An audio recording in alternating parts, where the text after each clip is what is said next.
Hi, this is my first time doing this, and I said ages and ages ago, weeks and weeks ago, who wants to know how I managed to travel really cheap?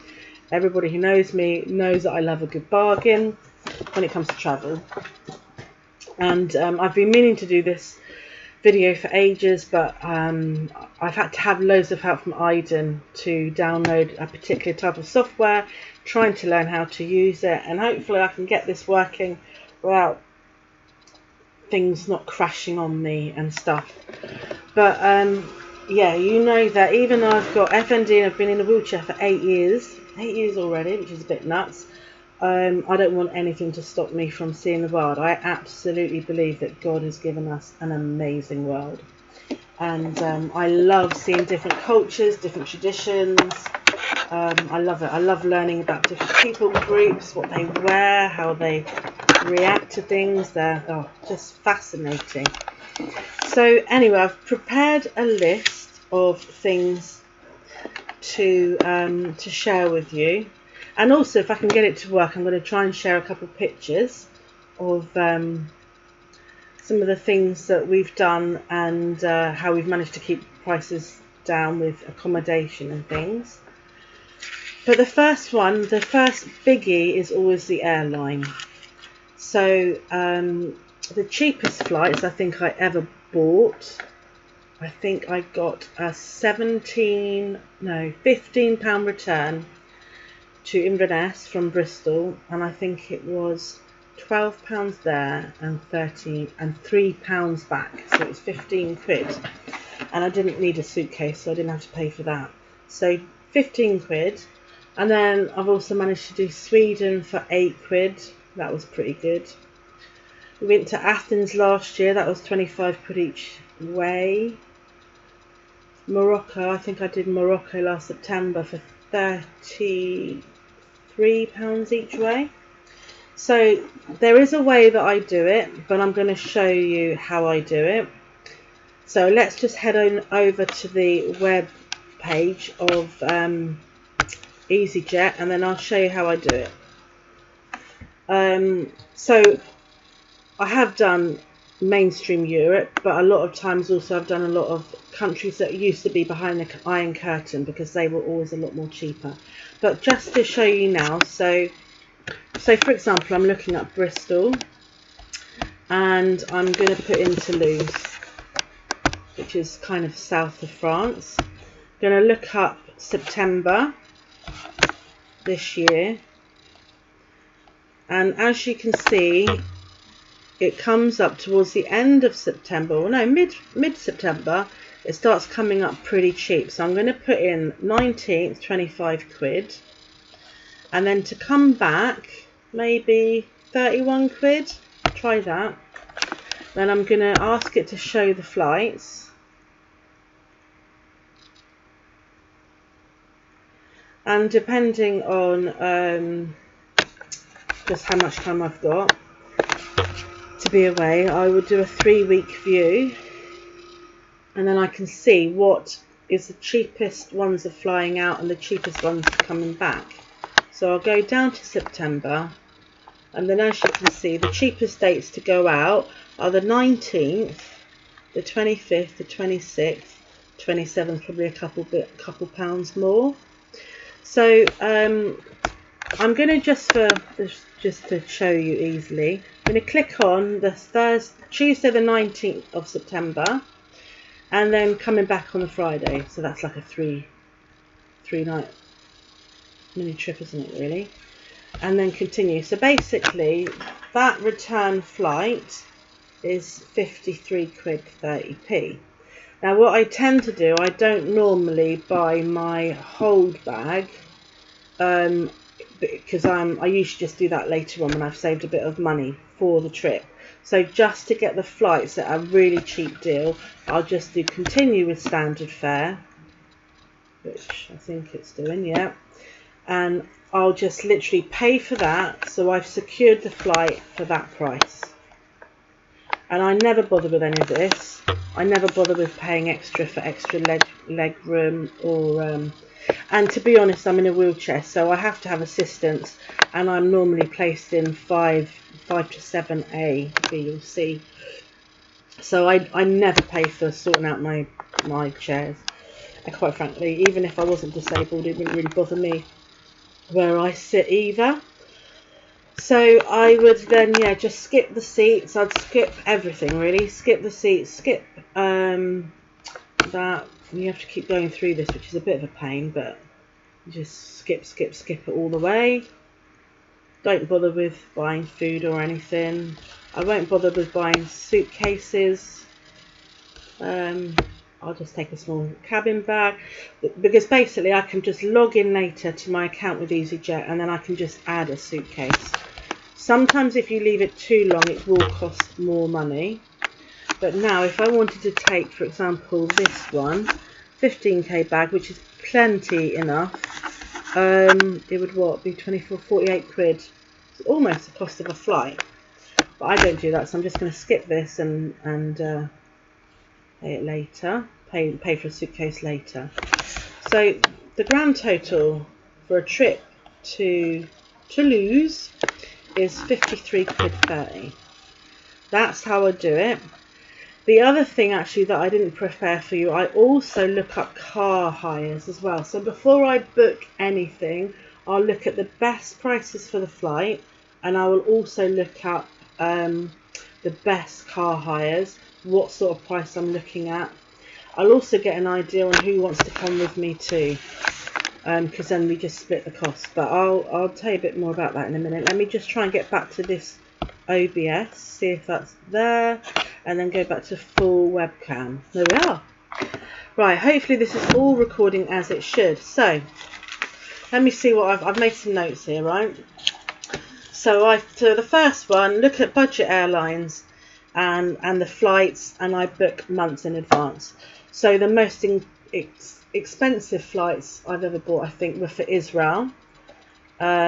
Israel, most people just pay flipping thousands for Israel, but I think I've bought my flights for about 130 to 150 return, because I just do it way in advance, like 6 to 9 months.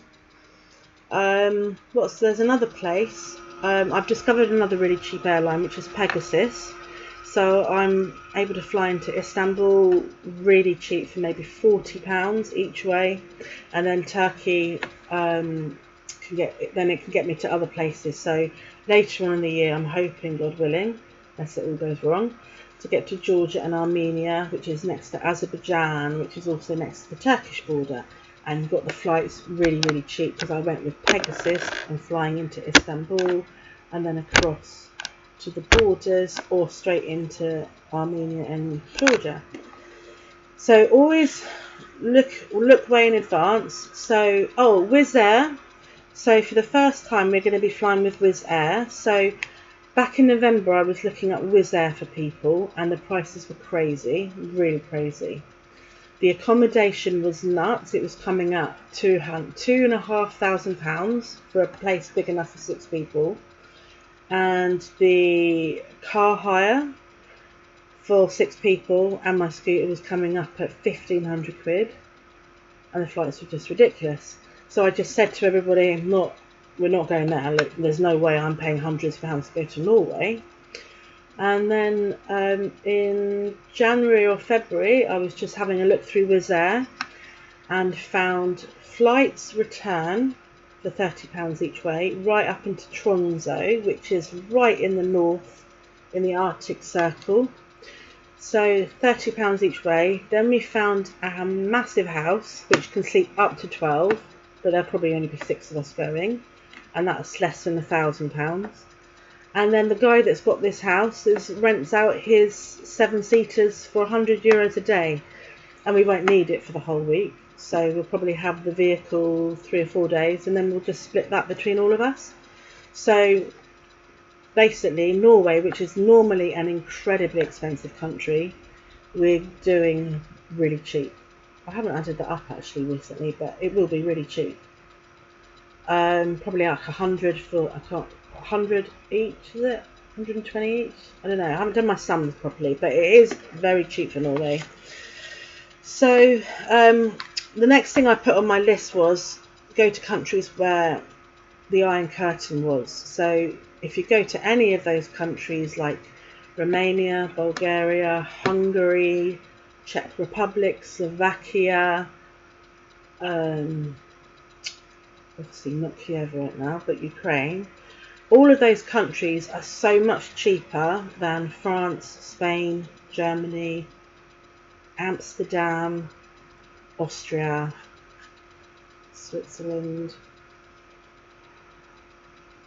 Greece, although we did do Greece very cheap last year.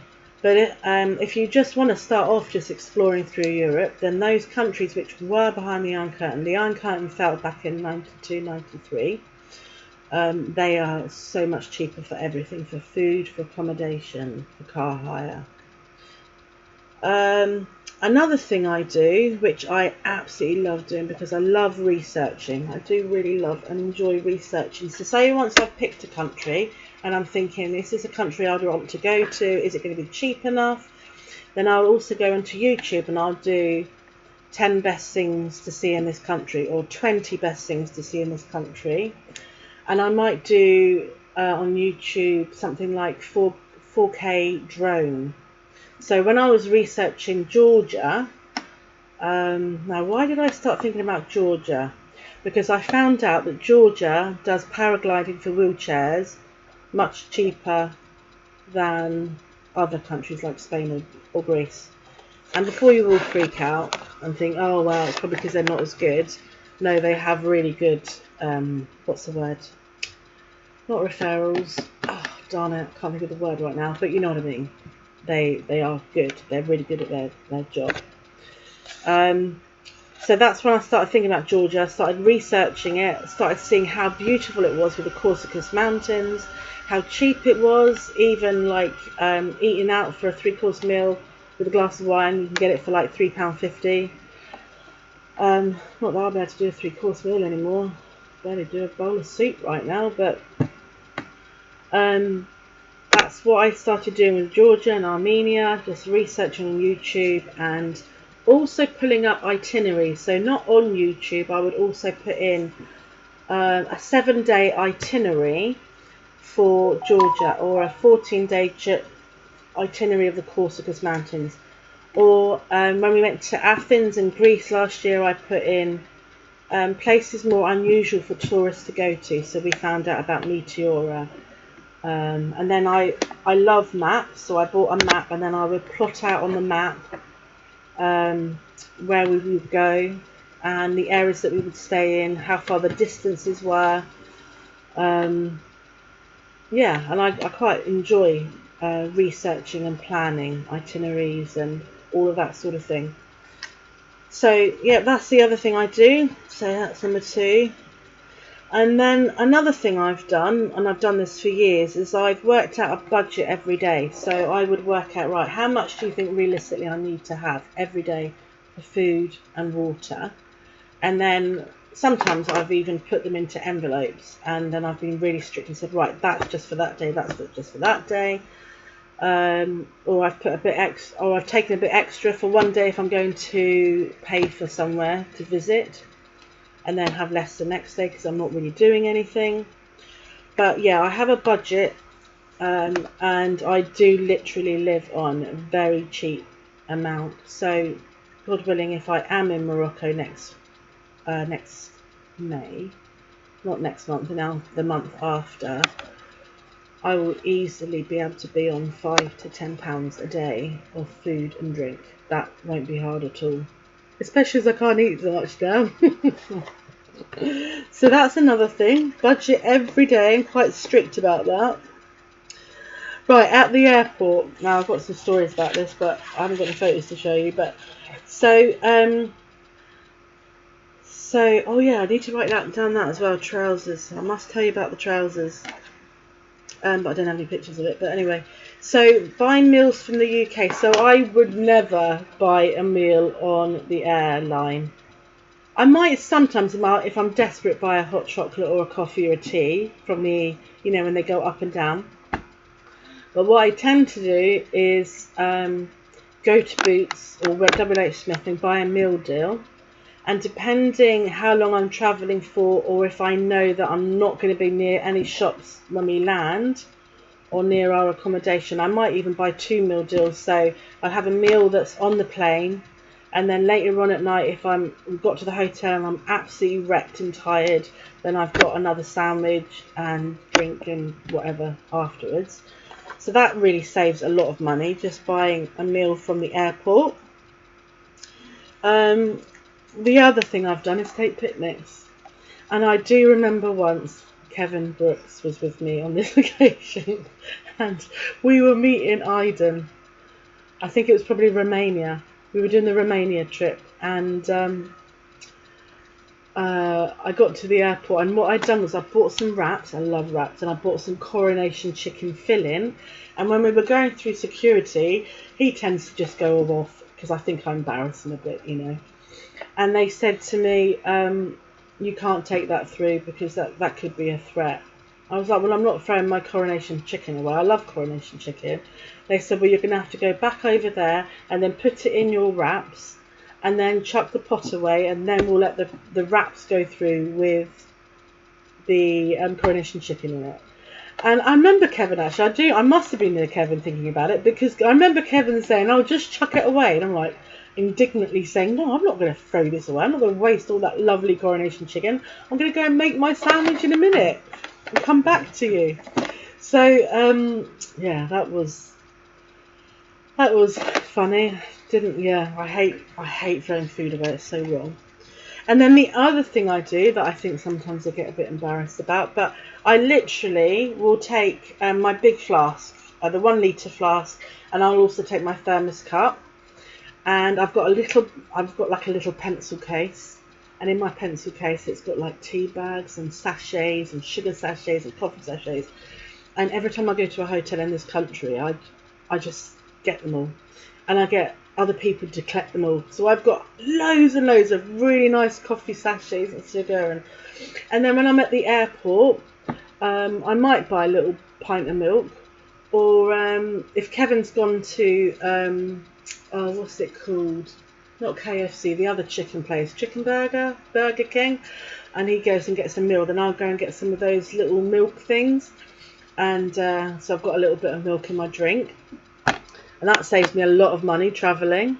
Just ask for hot water, and maybe they feel a bit sorry for me because I'm in a wheelchair, I don't know, but I always get hot water and then make my own drinks.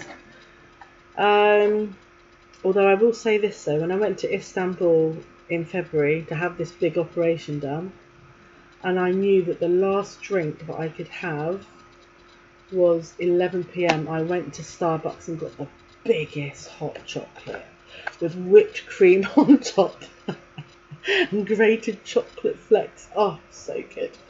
That was the last of that. Yeah. Okay, so I've done that. Oh, and also powder milk. I also bring powder milk as well because that's really helpful. And then in some hotels you have tea making machines, and then, you know, everything's all right. Then I also have a thermos bag to keep drinks cold. So especially when you're travelling through Morocco, Gambia, whatever, it's the amount of times I've been travelling through the bush and in desert, and you're drinking warm water, and it's warm enough to make a cup of tea in it, and it's disgusting. So a thermos cup bag that keeps your drinks cold is really helpful. Another biggie is I never, ever, ever change my money in UK anymore. No way. No way, Jose. You lose so much on that. So I will say I'll get to the airport in the country that I've landed in. I would do something like £10 to £20. That's all I will change. Make a note of what the currency exchange is, and then then that's used for either the first meal, the taxi to our hotel or accommodation, and then that's sorted. And then the next day I would go in and then go to a normal money exchange place to change up the money. But I never ever do it here. Might be a bit safer with euros, but I haven't really needed to do that, I don't think. Maybe in Greece, but we just got it changed in Greece. Okay, so that's the first one. That's that one rather, number 8. Then the next one is when I'm actually in a country, I will go to the supermarket and I will buy snacky things, water, drinks, crisps.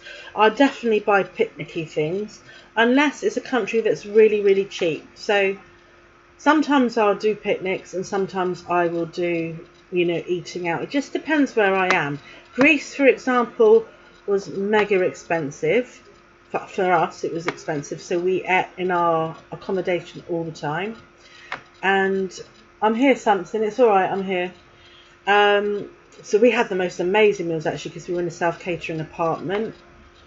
But yeah, so in Morocco I'll take picnicky things as well, and I'll definitely buy loads of water, and then that just will stay in the boot, and then we just get the water out when we need. So supermarket's really good for that. The other biggie is, as much as me and mine have a super time on our own, for the most part you'll see that I travel in a group. And so for years it's been me, Kevin and Aiden, and we've done some awesome stuff. And then Lorraine has been with us and Esther's been with us. And then of course we had Helen and Graham. But basically travelling in a group of 6 has been really good. So when we went to Athens last year, we stayed in a self-catering apartment which had 2 bedrooms and a sofa lounge, sofas in the lounge as well, sofa beds in the lounge. So we were able to sleep and save loads of money. We had the most wonderful meals there actually in Greece. I think we only ate out once, 2 maximum. The rest of the time we just had amazing meals there. But yeah, we travel in a group. So basically the cost of the taxis first to get you to wherever, or the car hire if you're picking it up from an airport, everything's split between the 6 of you. And we've done really expensive countries like that. So Iceland is the most expensive country that I've done. But you're still splitting it between 6, so you're saving so much money. So I think, if I remember rightly, I think Iceland was about £300 for a whole week. And people spend hundreds and hundreds and hundreds of pounds for that. Yeah, so travelling in a group, sharing the costs. And the other thing is, I learnt to do a long time ago, is just not using travel agencies. It's very, very rare I'll use a travel agency. Hi, Sam. I will literally just do it all independent. I think probably, just over the years, I've just probably gained more confidence. Years ago, then we would have been using, like for Greece, before we would have used the travel agency, but it's very, very rare I do a travel agency now. But you need to be a bit adventurous, guys. If you want to save money, don't be reliant on a travel agency, because that's where you'll end up paying so much money by using a travel agency. Just get a bit of confidence and just book those flights and book your accommodation separately and research the area and all of that, and you'll save a lot of money. That's it.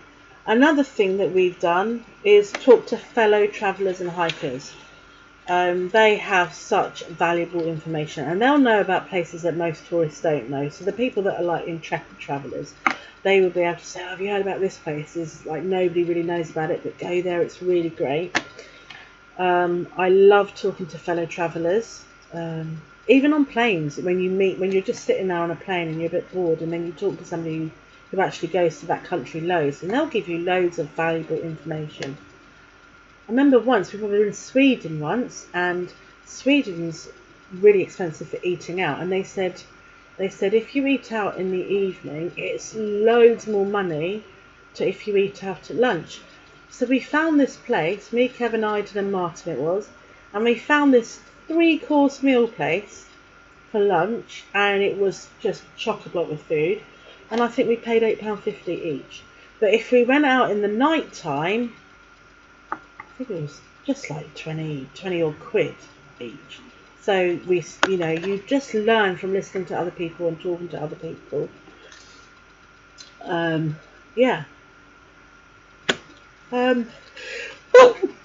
Sorry, I'm so sorry. Then I've also put my little picnic bag. So basically, I've got my picnic bag, which is my pencil case, which has got all my teas and coffees and sugars in it. But I've also got a pencil case, and it's got like a couple of sharp serrated knives, and then knives and forks and spoons. And then I sometimes bring either paper plates or plastic plates, which I just reuse. And then we've been out in the most beautiful places, like literally up a mountainside, and the guys would go off doing, like Aiden would go off doing the drone or something, and Kevin would be off taking photographs, and I'll be there making a picnic for us all. We've had the most wonderful picnics in the most random of places, and obviously that saves us money as well. But I do remember one thing, and I don't know if Kevin remembers this, but we were travelling back one day. I think this was the Romania one, and I forgot that my rucksack had the serrated knives in it, and they kept on putting my bag through the machine over and over again. And they were looking at me really like suspiciously, like, what's this woman doing? And I was like, what is the problem, guys? What is wrong?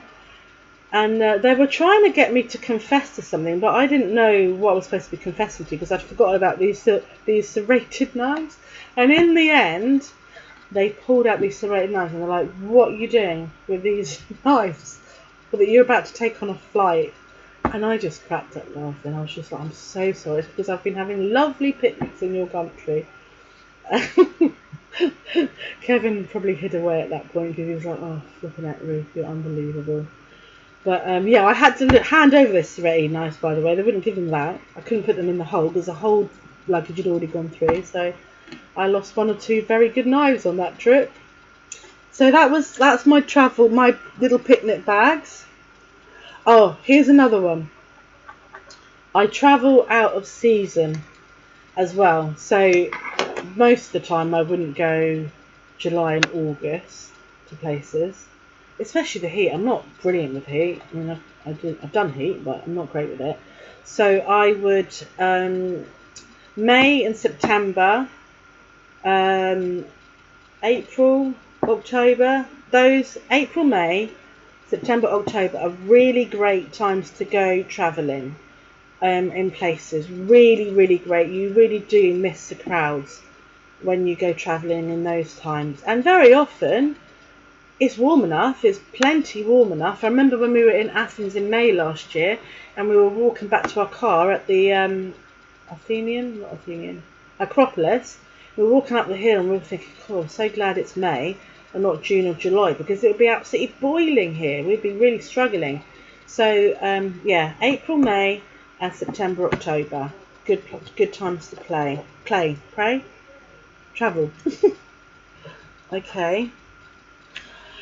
Another one is eat from local restaurants, not where the same place where tourists eat. So yes, I do go sometimes where tourists eat, but also I just love going to local restaurants. So we were in Meteora last year, which is right north Greece, in the mountain areas, and we were staying in this really random remote village, and we just ate out at this village restaurant with the locals. Not every night, because we did our own food as well, but it's lovely being with locals, especially if you're in those more remote places. Eating with locals, you get a much better feel for the place, for the country, the people, the hospitality. You come away just experiencing a much more richer, fuller trip away when you're with the locals, and we love that. Oh yes, that's another thing. So back in the days when I was taking teams to Gambia, so I was running teams about twice a year to Gambia, and we wanted to carry as much charity aid as we could, because they're so desperate over there. So I would literally put on trousers. These are back in the days when I could walk. I would put on trousers, combat trousers, which have lots of pockets in them. And I remember the time that I had in my combat trousers mobile phones, probably Bibles, purse. I had all my heavy things on these trousers, and the trousers were weighted down so much that they kept falling down. as I walk through the airport. I expect Joe will remember that one. I don't have any photos to show you of that, by the way. But yes, combat trousers, lots of pockets. We just stuff all sorts into there, but not too much. Otherwise, you'll be having your trousers fall down as you walk through the airport. Oh, well, that was funny. Accommodation. So yeah, so I've told you about when you're travelling with not a pack of six, but a group of six, then I'll get like a 3-bedroom apartment. But other times we will look for cheapest ways that other tourists do it. So we were in Romania. I can't get you a photo of this, but we stayed in a monastery. That was amazing. I stayed in 2 monasteries in Romania, and they were £11 each a night. And just the location is stunning. The people that are staying in there are just beautiful people. You also experience, just being with a load of monks, which is quite different, which is fun. Monastery, and then there was something I was going to show you, if I can find it. Is it that one? Bear with me, because this is where I'm trying to learn. Yeah. Oh, yeah. So, not the monastery, but there was once that me and Iden made a big mistake, or rather I made a mistake. This was so funny. 2015, Iden and I went to Israel and Jordan and Egypt. And by the way, that trip there was like 17 or 18 nights, and we literally travelled all over Israel, all over Jordan, tons of Egypt, and we stayed in all sorts of places. Most people for that trip pay over £3,000, and we did it for 700. And that was an incredible trip. That was when I was first in a wheelchair, though, so poor Iden was carrying me around in a wheelchair, or pushing me around rather. But this bit was funny. So we were travelling through the Negev desert, and I thought to us, we'd stayed in Bethlehem, and we left Bethlehem, and we were travelling down through the Negev, and I said to Ida, I'm so excited, we've got a Bedouin tent, and I'm really excited about staying in a Bedouin tent. I've not stayed in one before. So I booked it on hostel or booking.com, I can't remember now which, and it looked just amazing, just like a normal traditional Bedouin tent. And then when we got there, we realised that this guy had set up this tent in his back garden. It was hilarious. I shall never forget that, because yeah, there we were. I was on one end of the tent, Hyde was at the other end of the tent, but we were basically in someone's back garden who'd set up a tent and made it look like a Bedouin tent. So funny. But it was only for one night, so that was fun. Let me just go back to the next bit. And then also, when we went to Turkey, we went to Cappadocia. So we flew into Istanbul, and then we got flights down to Cappadocia for £12 each. And in Cappadocia, that's the famous place where thousands of people used to live underground in caves, and live in the caves above ground as well. And so we stayed in caves which had been turned into hotels. And again, that was like £12 a night, and it was just wonderful to just stay. So those caves have been kept in their families for, generations after generations. But they put kind of hotels on the front, and then you go back in to the back, and yeah, that was a lovely experience staying in those caves. Oh yeah. Then the other thing I wanted to talk about is that very often for Martin and myself as well, we've done things where we know it's a lot cheaper. So in Turkey, they're really good at the cutthroat shave. And on this occasion, I was like, Martin, go in there and get a good shave and your haircut, because you know it's so cheap. And because he's had that done in Turkey lots of times. But this guy, he'd done his haircut, and then the next minute he whacked all this wax on Martin's nose, on his ears. Then he got cotton wool bud things and put some wax on it and stuck it up his nose, stuck one up the other nose. And Martin was like, what are you doing, you crazy Turk? And basically it was the best ever, because all these hair's here came off. And then he basically ripped out the cotton wool bud and then pressed down like that so it didn't hurt, and then ripped out the other one and then pressed really. Mine was like spruced right up that time, but it was so funny seeing him like that. So that's the other thing we've done. And so when I'm, for example, when I've been in Egypt, I've had my teeth done, because most of my friends either choose to be pharmacists or dentists, and when you're walking around, like, it's as common as a corner shop, you know, when you have a little newsagent on the corner, you'll find that it's like it with a pharmacist or with a dentistry. So I've had my teeth done in those places, and I've had my hair done. Loads of times had waxing done. When I was in Istanbul, actually, I had a pedicure done. On the day, 4 days after surgery, I was like, I've got to get out of this hospital, go for a wander. And the high street was just round the corner from the hospital. And so I had a lovely pedicure, like a really, really good pedicure for £3.50. And then because I wasn't able to shower because of just having this big op, I had my hair washed and straightened and all of that. It was amazing. I think it was 20 to have it washed. Yeah, washed and dried. 20 dirham. No, not dirham, that's Moroccan. 20 what? Turkish lira. So it's like £2 or something. Really crazy cheap. So I often do that when I travel. I will deliberately get like a Yeti and then have a wax one on there. Have my feet done. Yeah, whatever, because it's a lot cheaper, and I do like to save money.